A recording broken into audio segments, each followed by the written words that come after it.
Hello. Okay, finally, let's look at an article. Okay.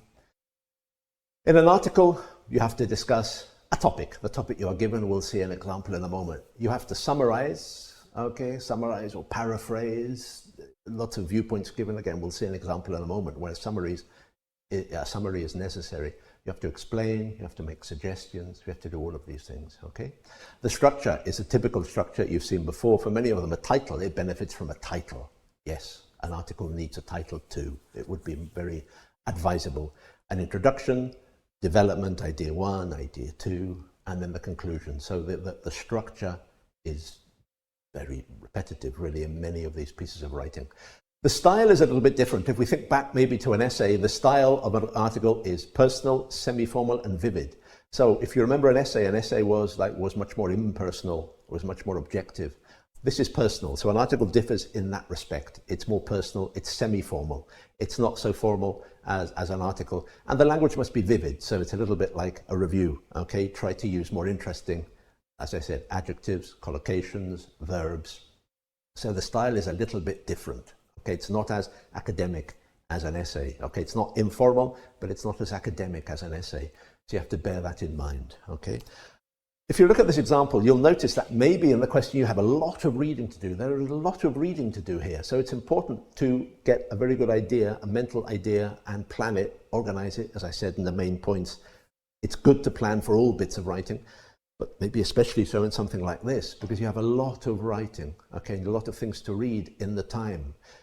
The topic here is unpaid work experience at an International Student Forum conference. You were there, you attended it, and you can see in italics, you have 4 paragraphs, 2 which are in favor of the unpaid work experience. They speak well of it, okay, and 2 which are against, their drawbacks.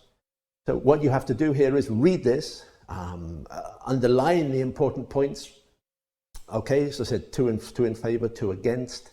And you have to try to summarize this, paraphrase this within your piece of writing. If you look underneath the words in italics, it says, write an article for an international student website, okay, discussing the arguments made for and or against doing unpaid internships or work placements. So you're writing the article for a website. So as I said, this is not as formal as an essay. It's for an international student website. It's not informal, it's not formal. So it should have an element, okay, of vivid language, of personal opinion.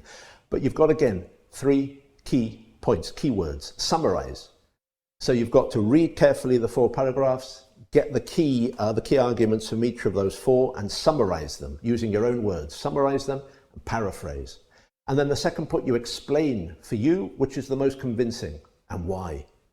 Okay, which is the most convincing and why? So you have to come to an opinion. Okay, this one is more convincing than this one because, and the last one, you have to make a suggestion, how they could function better. So we have to think of a language for suggestion. You could, you should, you ought to. Okay, again, think of modal verbs.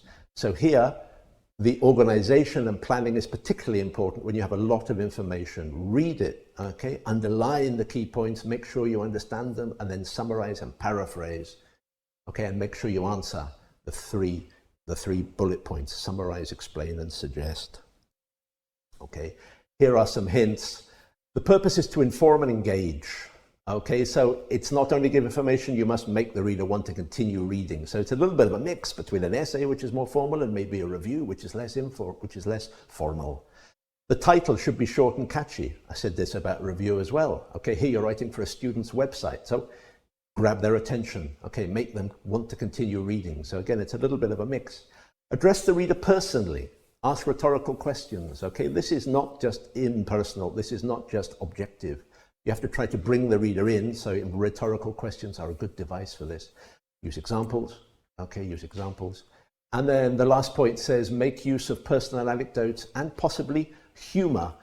Anecdotes are always good, you can invent them. Humor, it may be easier said than done, but if you can think of something humorous, at least a personal anecdote, I said invent it, then that is a very good piece of advice. Okay, you should try to finish with something interesting as well in an article, expressing your feelings, an interesting last sentence, again, to try to round off. If you begin with something catchy and you end with an interesting last sentence, then the article is well rounded. Okay? Thank you very much.